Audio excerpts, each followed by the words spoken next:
Hey guys, welcome to the fifth lecture of the chapter The Living World. I am हरीशु Kumar और इस lecture में हम पढ़ेंगे biological classification और टैक्सोनॉमी के बारे में. So let's begin. देखो, पहले हम बायोलॉजिकल क्लासिफिकेशन के बारे में पढ़ते हैं, फिर टैक्सोनॉमी की तरफ बढ़ेंगे.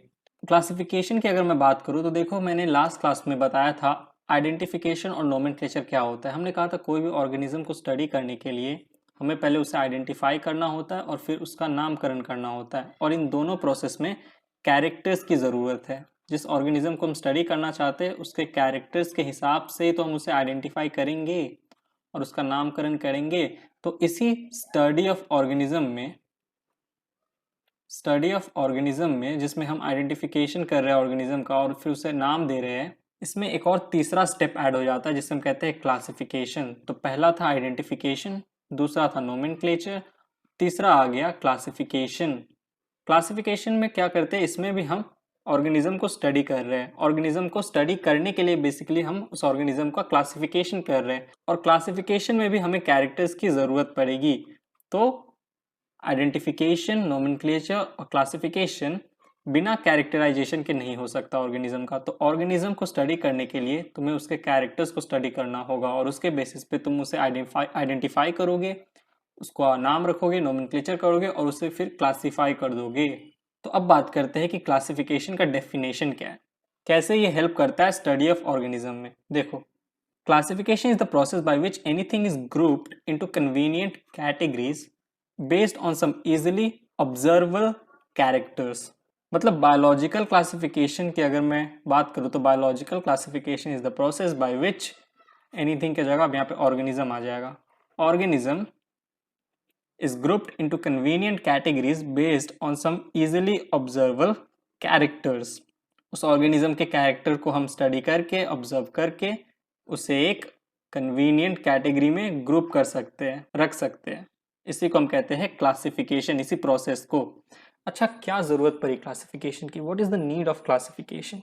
देखो, since it is impossible to study all the living organisms, हमें पता है हमारे प्लैनेट अर्थ पे 1.7 से लेके 1.8 मिलियन नोन स्पीशीज़ है. ये तो भैया बस नोन है. अभी तो बहुत से ऐसे हैं जो अनडिस्कवर्ड है. तो सोचो, ये सब जब डिस्कवर्ड होंगे और ये जो 1.7 से लेकर 1.8 मिलियन स्पीशीज़ है, इनको अगर तुम्हें स्टडी करना है तो कितना इम्पॉसिबल हो जाएगा, क्योंकि इनका नंबर कितना ज़्यादा है. तो इसीलिए बहुत ज़रूरी है, it is necessary to devise some means to make this possible. तो इस स्टडी ऑफ ऑल ऑर्गेनिज्म को पॉसिबल करने के लिए, इम्पॉसिबल से पॉसिबल करने के लिए मीन्स की ज़रूरत है, और वो मीन्स है हमारा क्लासिफिकेशन. के ऑर्गेनिज्म को क्या करो, स्टडी करो, उसको आइडेंटिफाई करो, उसका नाम रखो और उसका क्लासिफिकेशन कर दो. तो इससे आसानी होगी उस ऑर्गेनिज्म को स्टडी करने में. जैसे एनसीईआरटी बहुत सारा एग्जाम्पल देके समझाया है. मैं बात करूँ प्लांट्स की और एनिमल्स की, तो देखो प्लांट्स में वीट है, राइस है. तो हमें कैसे पता है कि वीट और राइस जो है वो फूड सोर्स है और इससे हमें फूड मिलता है, क्योंकि ये क्लासिफाइड है. जब भी हम वीट का नाम लेते हैं हमारे मन में ब्रेड आ जाता है, या फिर ये जो वीट है ये ऐसा इमेज आ जाता है. एनिमल्स में हमें कैसे पता है कि कैट और डॉग जो है वो मैमल्स में आते हैं? क्योंकि इनका क्लासिफिकेशन हुआ है इनके कैरेक्टर्स के बेसिस पे. हमें पता है कि डॉग में बॉडी हेयर प्रेजेंट है, डॉग्स में, कैट्स में भी बॉडी हेयर प्रेजेंट होता है, एक्सटर्नल एयर पिन्ना होता है. अगर फीमेल कैट है या फीमेल डॉग है तो इनमें मेमोरी ग्लैंड्स प्रेजेंट होगा, जो कि मैमल्स के कैरेक्टर है. तो इस बेसिस पे हम ऑर्गेनिज्म को देखो कैसे क्लासीफाई करके रखे है, ताकि हम आसानी से उसके बारे में स्टडी कर सके, जान सके. वैसे बी है, बी हमें पता है इंसेक्ट है, और हमें पता है किंगडम एनिमल में एक फाइलम है आर्थ्रोपोडा, जो कि सबसे लार्जेस्ट फाइलम है एनिमल किंगडम का. अगर तुमने एनिमल किंगडम पढ़ा है तो तुम्हें ये चीज़ पता होगा. और आर्थ्रोपोडा में मेनली इंसेक्ट्स है. इंसेक्ट्स को ही क्या कहते हैं, जगह दिया गया है इस फाइलम में. तो ये सब क्लासिफाई करके रखे हम लोग, ताकि हमें ऑर्गेनिज्म को स्टडी करने में आसानी हो. जैसे मैं डॉग का नाम लूंगा, तुम्हारे दिमाग में एक छवि बन जाएगा, एक पिक्चर बन जाएगा डॉग का, और तुम उसके कैरेक्टर से रिलेट करने लग जाओगे कि ये डॉग जो एनिमल है ये कैसा होता है. वैसे कैट है, वैसे ये सब प्लांट्स है. तो इन सब का क्लासिफिकेशन हुआ है, इसीलिए हमें इसकी नॉलेज है. जैसे एनसीईआरटी कहता है कि जैसे हम एल्सेटियन का नाम सुनते हैं, एल्सेटियन क्या है, जर्मन शेफर्ड को एल्सेटियन कहते हैं. एक तरह का एक डॉग, मतलब डॉग्स का एक पर्टिकुलर ब्रीड है जर्मन शेफर्ड. तो जैसे ही हम अल्सेटियन का नाम लेते हैं हमारे दिमाग में जर्मन शेफर्ड, ये जो डॉग है, इसका छवि बन जाता है। क्यों? क्योंकि इसका क्लासिफिकेशन हुआ है, राइट। हम इस पर्टिकुलर ऑर्गेनिज्म को अल्सेटियन के नाम से या जर्मन शेफर्ड के नाम से जानते हैं क्योंकि इसका आइडेंटिफिकेशन, नोमेनक्लेचर और क्लासिफिकेशन हुआ है। तो देखो कितना आसान हो जाता है किसी भी ऑर्गेनिज्म को स्टडी करना अगर हम उसका आइडेंटिफिकेशन, नोमेनक्लेचर और क्लासिफिकेशन कर दे। जैसे पर्टिकुलरली मैं तुम्हें अभी कोई भी एक ऑर्गेनिज्म का नाम ले लूं, मैं बोल दूं वेल, तो तुम्हारे दिमाग में वेल, ब्लू वेल के कैरेक्टर्स बनने लग जाएंगे। तुम इमेजिन करने लग जाओगे कि ब्लू वेल है, अरे ये तो मैमल है। कैसे पता तुम्हें ब्लू वेल मैमल है? वो तो फिश है, उसे अंडा देना चाहिए था। बट तुम्हारे पास, तुम पढ़े हो ना, तुम्हारे पास नॉलेज है क्योंकि उस वेल का क्लासिफिकेशन हुआ है। क्योंकि वेल है, उसके कैरेक्टर्स जो है, कुछ कुछ कैरेक्टर्स है जो मैमल से मिलते हैं, इसलिए वेल को मैमल कहा गया है। तो इसीलिए क्लासिफिकेशन जरूरी है, समझे? आई होप तुम्हें इतना तो पता होगा कि blue whale is not a fish, it's a mammal. Mammals के अंदर आता है, क्लास मैमेलिया में। चलो कोई बात नहीं, अब आगे बढ़ते हैं। अब एनसीईआरटी ने एक लाइन लिखा है, उसमें इसने ये कहा है कि dogs, cats, mammals, wheat, rice, plants, animals etcetera, ये सब कन्वीनियंट कैटेगरीज है जो कि यूज होते हैं टू स्टडी ऑर्गेनिजम्स। ऑर्गेनिज्म को स्टडी करने के लिए हम इन कैटेगरीज का इस्तेमाल करते हैं। बट जैसे ही मैं एक टर्म इंट्रोड्यूस करूंगा, टैक्सा। टैक्सा क्या कहता है? Taxa is the scientific term for the above mentioned categories.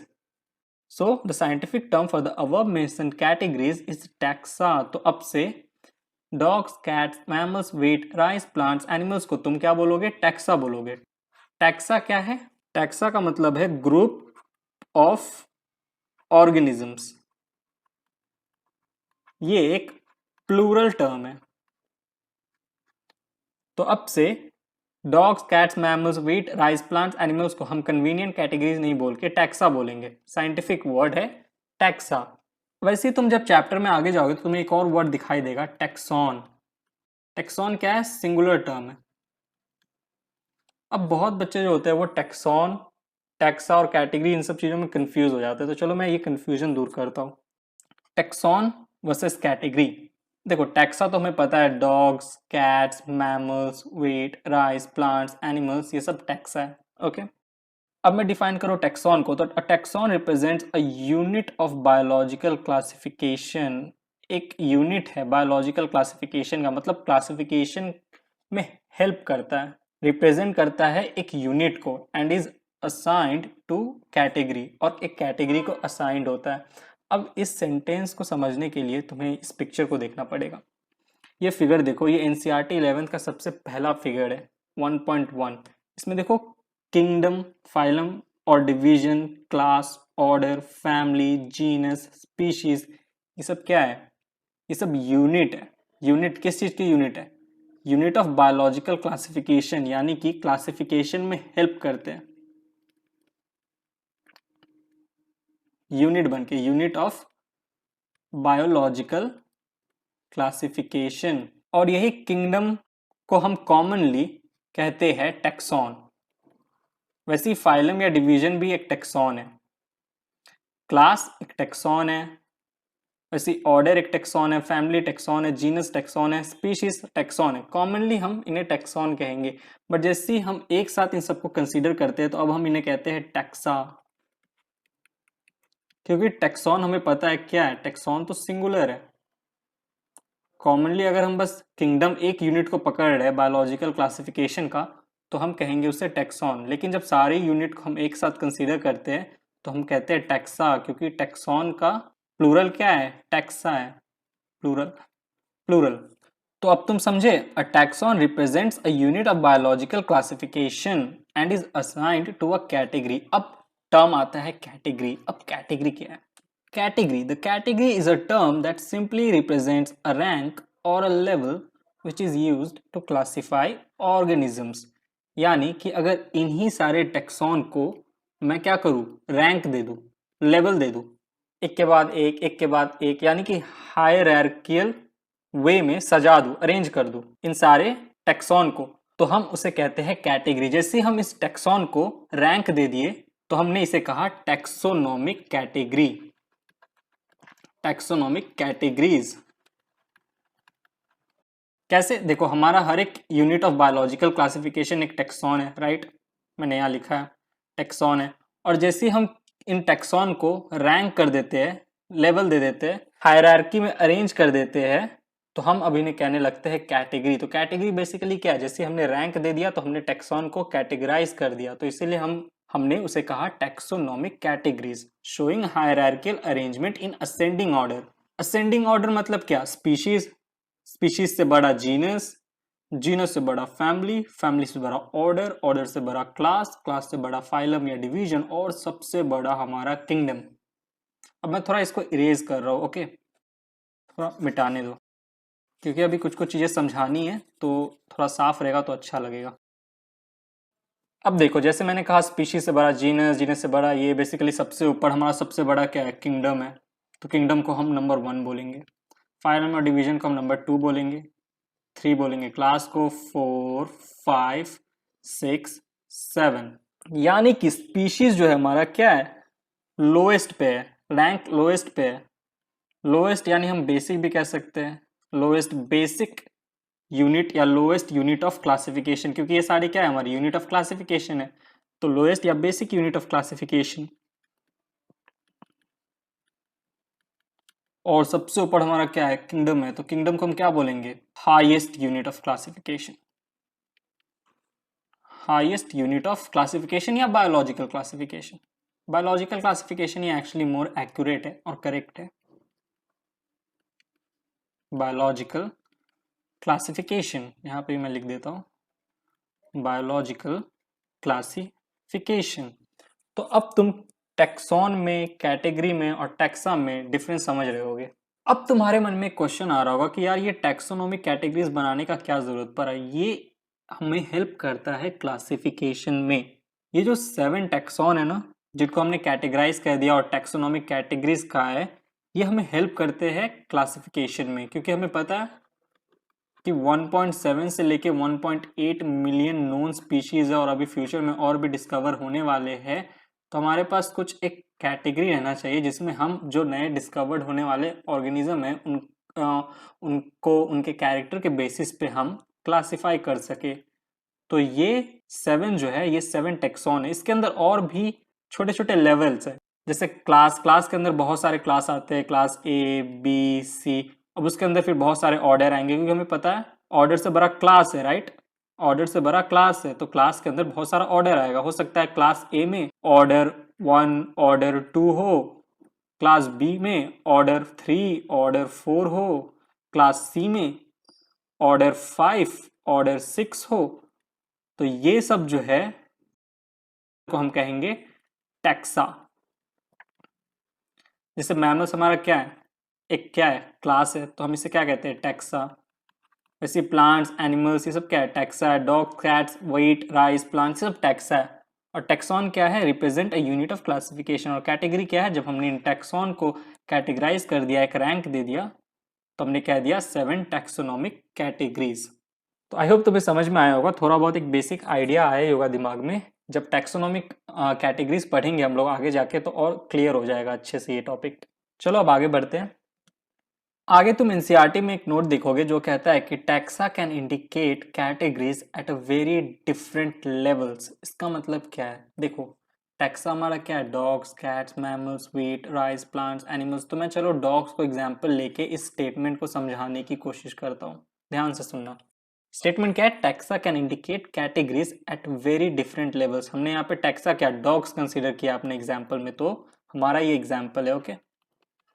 Dogs का साइंटिफिक नेम हमें पता है क्या है, कैनिस ल्यूपस। अब अगर मैं डॉग को क्लासिफाई करूँ तो देखो, ये मैंने डॉग का क्लासिफिकेशन कर दिया। जब डॉग का क्लासिफिकेशन करोगे तो तुम्हें पता चलेगा कि डॉग जो है वो किंगडम एनिमेलिया में आता है।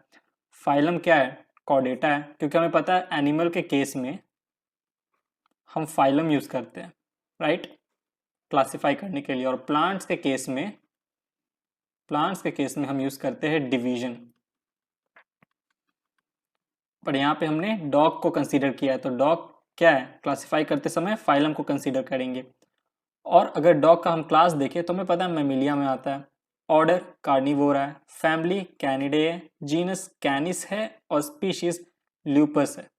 ये सब हमने डॉग से कैरेक्टर के बेसिस पे उसे क्लासिफाई किया, उसका नोमेनक्लेचर किया आफ्टर आइडेंटिफिकेशन के बाद।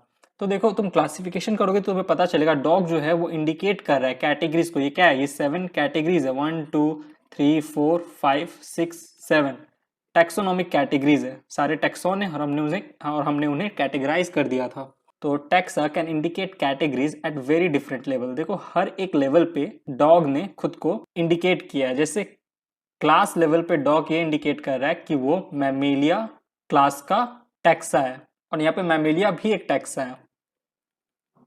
देखो mammal is also a taxa. Carnivora, Canidae, कैनिस, lupus, Animalia Chordata, ये सब एक टैक्सा है जो कि इन 7 कैटेगरीज के अंदर में आया है। और डॉग जो है वो एक ऐसा टैक्सा है जो इंडिकेट कर रहा है at a very different level. जैसे फैमिली में डॉग ये इंडिकेट कर रहा है कि वो टैक्सा कैनिडी में आता है। तो कौन से लेवल पे, 1 2 3 4 5 6 7, सातों के सातों डिफरेंट लेवल्स पे डिफरेंट कैटेगरीज में खुद को डॉग इंडिकेट कर रहा है। तो ये लाइन का मतलब यही है कि taxa can indicate categories at very different levels. Level 2 पे डॉग इज शोइंग कि वो फाइलम कॉर्डेटा में आता है। लेवल 5 में डॉग ये बता रहा है कि वो फैमिली कैनिडी का हिस्सा है। लेवल 3 पे डॉग जो हमारा टैक्सा वो इंडिकेट कर रहा है कि वो क्लास मैमेलिया का मेंबर है। तो यही चीज समझाने की कोशिश की है एनसीईआरटी ने इस स्टेटमेंट से। चलो आगे बढ़ते हैं। अब हम बात करते हैं हमारे नेक्स्ट टॉपिक के बारे में जो है टैक्सोनॉमी। तो टैक्सोनॉमी जो टर्म है वो दिया था एपी डे कैंडोले ने। AP de Candolle gave the term taxonomy. Taxonomy होता क्या है? Based on characteristics all living organisms can be classified into different taxa. This process of classification is taxonomy. तो टैक्सोनॉमी क्या है? Basically the process of classification of living organisms into different taxa. जैसे अगर मैं तुम्हें एग्जांपल दूं dogs का, तो डॉग्स क्या एक ऑर्गेनिज्म है, राइट? डॉग्स को हम टैक्सा भी बोल सकते हैं।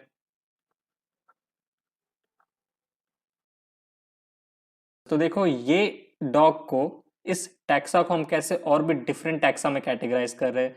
Animalia Chordata, Mammalia, Carnivora, Canidae, कैनिस, lupus, ये सब एक टैक्सा है। ओके, तो डॉग को जब हम क्लासिफाई करते हैं हमारे इन टैक्सोनॉमिक कैटेगरीज में, जो कि 7 कैटेगरीज है, 1 2 3 4 5 6 7, तो इस प्रोसेस को कहा जाता है टैक्सोनॉमी। ये जो पूरा प्रोसेस है classification of an organism is known as taxonomy. तो टैक्सोनॉमी में बेसिकली हम क्या देखते हैं? आइडेंटिफिकेशन, नोमेनक्लेचर और क्लासिफिकेशन। ये जो 3 स्टेप्स है, ये 3 स्टेप्स है बेसिस ऑफ टैक्सोनॉमी। कोई भी एनिमल को क्लासिफाई करने के लिए पहले हमें उसका आइडेंटिफिकेशन करना होगा, नोमेनक्लेचर करना होगा, और फिर ही हम उसका क्लासिफिकेशन कर सकते हैं। और इन तीनों स्टेप में इंपॉर्टेंट होता है कैरेक्टराइजेशन। बिना कैरेक्टर्स के, बिना डॉग के कैरेक्टर्स को जाने तुम उसे क्लासिफाई नहीं कर सकते हो, या फिर उसे आइडेंटिफाई नहीं कर सकते हो, या फिर उसका नामकरण नहीं कर सकते हो। तो टैक्सोनॉमी बेसिकली इन चारों चीज को अपने अंदर इंक्लूड करके रखता है। इसीलिए एनसीईआरटी में तुम एक लाइन देखोगे जो कहता है characterisation, identification, classification and nomenclature are the processes that are basic to taxonomy. Moving on, next जो हमारा पॉइंट है वो है बेसिस ऑफ मॉडर्न टैक्सोनॉमी। देखो कोई भी ऑर्गेनिज्म को स्टडी करने के लिए हमें उसके कैरेक्टर्स की जरूरत पड़ती है। तो इस बेसिस ऑफ मॉडर्न टैक्सोनॉमी मतलब क्या बेसिस है, किस बेसिस पे आप एक ऑर्गेनिज्म को क्लासिफाई कर रहे हो, उसके बारे में जानेंगे। देखो 5 बेसिक पॉइंट्स है जिनके बेसिस पे हम मॉडर्न टैक्सोनॉमी स्टडी करते हैं। जैसे मान लो अगर मैं वापस एग्जांपल लूँ डॉग का, कैनिस ल्यूपस। अगर डॉग का टैक्सोनॉमी स्टडी करना है, टैक्सोनॉमी स्टडी करना है तो हमें उसके कैरेक्टर्स का पता होना चाहिए। कैसे कैरेक्टर्स? क्या है बेसिस? वो है एक्सटर्नल स्ट्रक्चर, यानी कि मोर्फोलॉजी। जैसे हमें पता होना चाहिए कि डॉग क्या है, उसके पास बॉडी हेयर है, उसके बॉडी पे हेयर प्रेजेंट है, एक्सटर्नल एयर पिन्ना है, एयर पिन्ना, बॉडी है। और अगर ये डॉग फीमेल होगा तो मेमरी ग्लैंड प्रेजेंट होगा। और इन तीनों कैरेक्टर से हमें पता चलता है कि डॉग जो है वो क्लास मेमेलिया में आता है। और मेमेलिया क्या है? हमारा एक टैक्सा है। तो हमने डॉग को, एक ऑर्गेनिज्म को एक टैक्सा के अंदर क्लासिफाई कर दिया on the basis of its external structure. वैसे हम उसका इंटरनल स्ट्रक्चर भी देखते हैं, जैसे कि एनाटॉमी। जैसे कि मान लो इस डॉग का डाइजेस्टिव सिस्टम देख रहे हैं, डाइजेस्टिव सिस्टम कैसा है, कंप्लीट है या इनकम्प्लीट है। सर्कुलेटरी सिस्टम कैसा है, मतलब हार्ट कितना चेम्बर्ड है, 2 चेम्बर्ड, 3 चेम्बर्ड या 4 चेम्बर्ड है। सर्कुलेटरी सिस्टम देखते हैं। फिर स्ट्रक्चर ऑफ सेल देखते हैं, यानी कि सेलुलर ऑर्गेनाइजेशन, जिससे पता चलता है कि हमारा जो डॉग है वो डोमेन यूकैरिया में आता है, यूकैरियोटिक ऑर्गेनिज्म है, मल्टी सेलुलर है, और उसमें भी इसका जो सेल है वो एनिमल सेल है, प्लांट सेल नहीं है, तो मतलब किंगडम एनिमल में आता है हमारा डॉग। डेवलपमेंट प्रोसेस देखेंगे हम डॉग का। डेवलपमेंट प्रोसेस देखो बेसिकली दो तरह का होता है। एक होता है जिसमें जाइगोट होता है, जाइगोट से सीधा क्या बनता है, एडल्ट, जिसे हम कहते हैं डायरेक्ट डेवलपमेंटल प्रोसेस। और एक होता है इनडायरेक्ट, जिसमें क्या होता है, जाइगोट होता है, जाइगोट से पहले लार्वा बनता है और फिर एडल्ट बनता है, जो कि हम बेसिकली देखते हैं फ्रॉग्स केस में। इसीलिए फ्रॉग्स को क्या हम क्लास एम्फीबिया में डालते हैं। बट हमारा जो डॉग है उसमें तो डायरेक्ट डेवलपमेंटल प्रोसेस होता है, जाइगोट से सीधा एडल्ट बनता है। तो डेवलपमेंट प्रोसेस हमारे डॉग का क्या है, डायरेक्ट है। तो ये भी एक क्या कैरेक्टर ही तो है, ये भी तो एक बेसिस है जिसके ऊपर हम इस ऑर्गेनिज्म को, इस डॉग को स्टडी कर रहे हैं, इसका टैक्सोनॉमी स्टडी कर रहे हैं। फिर हम इकोलॉजिकल इंफॉर्मेशन देखते हैं, यानी कि हैबिटाट देखते हैं। ऑर्गेनिज्म एक्वाटिक है या टेरेस्ट्रियल है, ये भी देखते हैं। अगर एक्वाटिक होगा तो मराइन है या फ्रेश वाटर है, मतलब खारे पानी में रहता है या मीठे पानी में। बट हमारा डॉग क्या है, टेरेस्ट्रियल है, राइट, जमीन पे रहता है, लैंड पे रहता है। तो ये सब basis of modern taxonomy study है, ये सब कैरेक्टर है जिसके बेसिस पे हम एक ऑर्गेनिज्म को स्टडी कर सकते हैं। मूविंग ऑन, अब ये स्टेटमेंट देखो जो कहता है कि taxonomy is not something new. मैंने प्रीवियस स्लाइड में लिखा था modern taxonomy, right, modern taxonomic studies. But NCERT ये कहने की कोशिश कर रहा है इस स्टेटमेंट से कि टैक्सोनॉमी कुछ नया चीज नहीं है, पहले के समय में भी होता था क्लासिफिकेशन।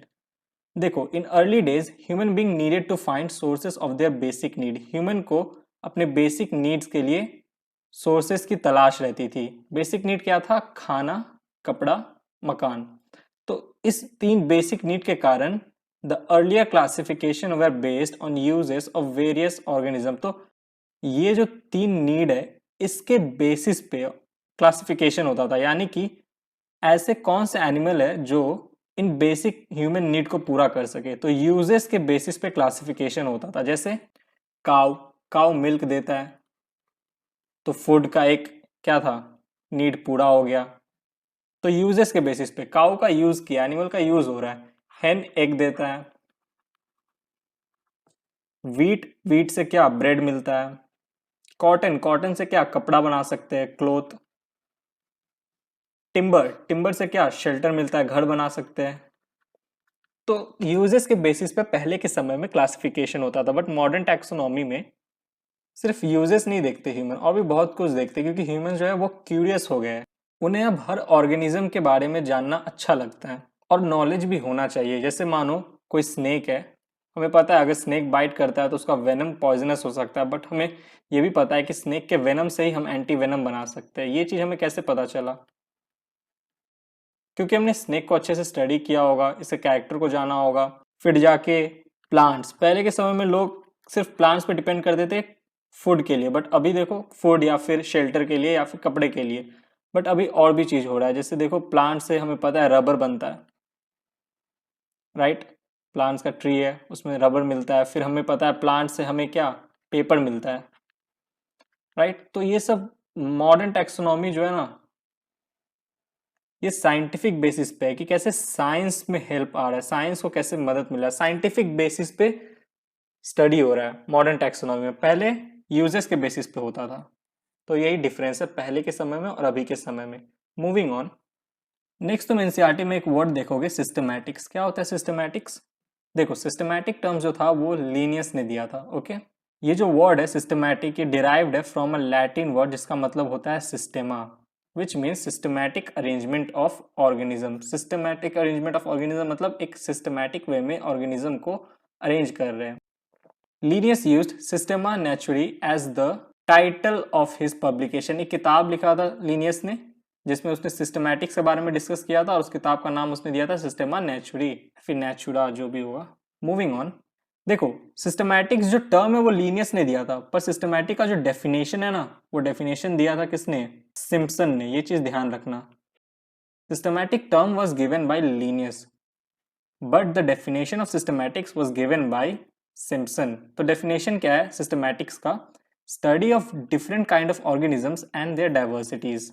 बेसिकली ऑर्गेनिज्म को स्टडी कर रहे हैं जो कि टैक्सोनॉमी में होता है। सिस्टमैटिक्स में भी वही चल रहा है, बट सिस्टमैटिक्स में इसके साथ साथ एक और चीज है। क्या है वो है evolutionary relationship between different kinds of organisms. यानी देखो सिस्टमैटिक्स क्या बोल रहा है कि सिस्टमैटिक्स में हम ऑर्गेनिज्म के बारे में जानेंगे तो जरूर, डिस्क्रिप्शन देखेंगे ऑर्गेनिज्म का, उसके साथ साथ हम ऑर्गेनिज्म के बीच में एवोल्यूशनरी रिलेशनशिप्स भी करेंगे। मतलब देखेंगे कौन सा ऑर्गेनिज्म प्रिमिटिव है, कौन सा ऑर्गेनिज्म एडवांस्ड है। तो जैसे मैं एग्जांपल देता हूँ, मान लो एक ऑर्गेनिज्म है ए और एक ऑर्गेनिज्म है बी और इसके बीच में एवोल्यूशनरी रिलेशनशिप निकालना है। तो बताओ तुम एवोल्यूशनरी रिलेशनशिप्स दो ऑर्गेनिज्म के बीच में अच्छे से निकाल पाओगे बिना उस ऑर्गेनिज्म के डिस्क्रिप्शन किए?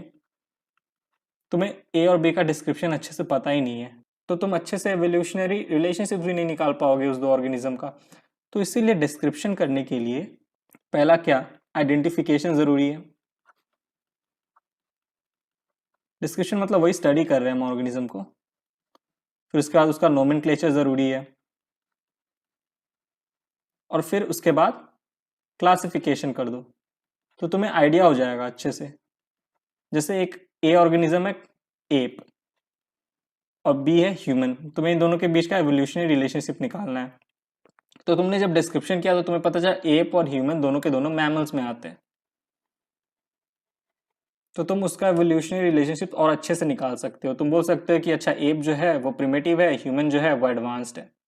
तो बिना डिस्क्रिप्शन के अच्छे से डिस्क्राइब किए आप एवोल्यूशनरी रिलेशनशिप नहीं बता सकते हो, और इसी डिस्क्रिप्शन के प्रोसेस को हम कहते हैं टैक्सोनॉमी, जो कि दिया था एपी डे कैंडोले ने। अब देखो डिफरेंस देखो क्या है, ये पहले के समय में था, इन अर्ली डेज। देखो एनसीईआरटी ने एक वर्ड भी, एक टर्म भी यूज किया होगा, सिंस लॉन्ग, पहले के समय में।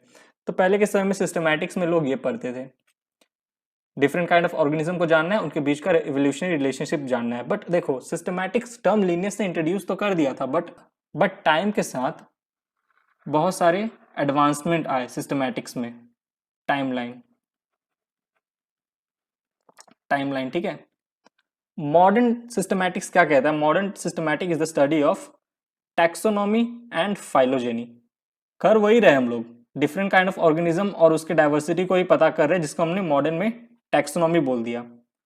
और स्टडी कर रहे एवोल्यूशनरी रिलेशनशिप का। तुम्हें पता होगा एवोल्यूशनरी रिलेशनशिप्स के स्टडी को हम कहते हैं फाइलोजेनी।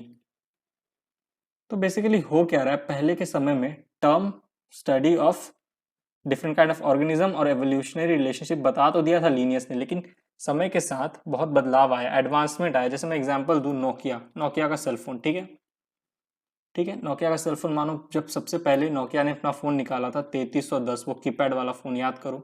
नोकिया का एम क्या था, गोल क्या था? कनेक्टिंग पीपल, राइट, दो लोगों को कनेक्ट करना। ये अर्ली डेज का बात है, जब पहले नोकिया ने अपना सेलफोन निकाला था। तो पहले आप सिर्फ कॉल या टेक्स्ट कर सकते थे, कनेक्टिंग पीपल मतलब सिर्फ कॉल या टेक्स्ट से। अब देखो मॉडर्न टाइम में नोकिया का देख लो, अब नोकिया का क्या, स्मार्टफोन आ गया। गोल अभी भी वही है, कनेक्टिंग पीपल का, बट अब और अच्छे से कनेक्ट कर सकते हो आप दो पीपल एक साथ, कॉल पे, टेक्स्ट पे। अब तो वीडियो कॉल भी है, सोशल मीडिया, इंस्टाग्राम है, व्हाट्सएप है, फेसबुक है। तो देखो सेम वही चीज है, सिस्टमैटिक्स पहले भी आया था, जैसे नोकिया पहले भी था। गोल वही था, डिफरेंट काइंड ऑफ ऑर्गेनिज्म और उसके डाइवर्सिटी को स्टडी करना और evolutionary relationship between different kind of organism पता करना। जैसे हमारा नोकिया का पहले का गोल वही था, कनेक्टिंग पीपल, बट जैसे जैसे एडवांसमेंट आया तो वो कनेक्टिंग पीपल और एडवांस हो गया। अब कॉल, टेक्स्ट, वीडियो ये सब भी कर सकते थे। तो वही जैसे जैसे सिस्टमैटिक्स में भी एडवांसमेंट आया तो बोला कि अगर आपको डिस्क्रिप्शन अच्छे से करना है, डिफरेंट काइंड ऑफ ऑर्गेनिज्म को अच्छे से जानना है, तो आप टैक्सोनॉमी स्टडी कर लो, ये 3 चीज कर लो। और एवोल्यूशनरी रिलेशनशिप अगर अच्छे से निकालना है तो फाइलोजेनी पढ़ लो। तो सिस्टमैटिक एक ब्रॉड फील्ड है। आई होप ये चीज क्लियर हो रहा होगा तुम्हारे माथे में। ब्रॉड फील्ड है। फाइलोजेनी में आप एवोल्यूशन देख लो, जो आप क्लास 12th में पढ़ोगे, 12th में, और टैक्सोनॉमी जो आप अभी पढ़ ही रहे हो।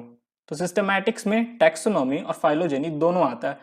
तो लीनियस ने ये चीज बहुत पहले बोल दिया था, अर्ली डेज में ये टर्म को इंट्रोड्यूस कर दिया था, सिस्टमैटिक्स। वैसे ही जैसे मैंने नोकिया का लेके तुम्हें स्मार्टफोन का एग्जांपल दिया ना, ये टाइमलाइन वाला, वही यहाँ पे भी है। पहले ही बोल दिया था कि study of different kind of organism, but modern time में हम उसी को अब टैक्सोनॉमी कहने लगे, क्योंकि उसमें एडवांसमेंट हो गया स्टडी के तरीके में। क्यों, अब तो देखो ICBN आ गया है, ICZN आ गया है। ICBN क्या, प्लांट के लिए नेमिंग, और ICZN नोमेनक्लेचर किसके लिए, जूलॉजी, एनिमल्स के लिए। तो ये सब एडवांसमेंट हुआ, तो इसीलिए मॉडर्न टाइम में सिस्टमैटिक्स को हम टैक्सोनॉमी प्लस फाइलोजेनी कहते हैं। तो यहाँ पे हमने टैक्सोनॉमी भी कंप्लीट किया। नेक्स्ट लेक्चर में हम टैक्सोनॉमी कैटेगरीज के बारे में पढ़ेंगे, कैटेगरीज के बारे में, वो जो 7 कैटेगरीज है ना, किंगडम से लेके स्पीशीज तक, उसके बारे में। तो गाइज यहीं पे लेक्चर खत्म होता है। आई होप तुम्हें लेक्चर समझ में आया होगा। समझ में आया तो प्लीज़ वीडियो को लाइक करना, चैनल को सब्सक्राइब करना, बेल आइकन दबाना, और अपने दोस्तों के बीच में इस वीडियो को शेयर जरूर करना, बिकॉज शेयरिंग इज केयरिंग। चलो नेक्स्ट लेक्चर मिलते हैं, bye, thank you, take care.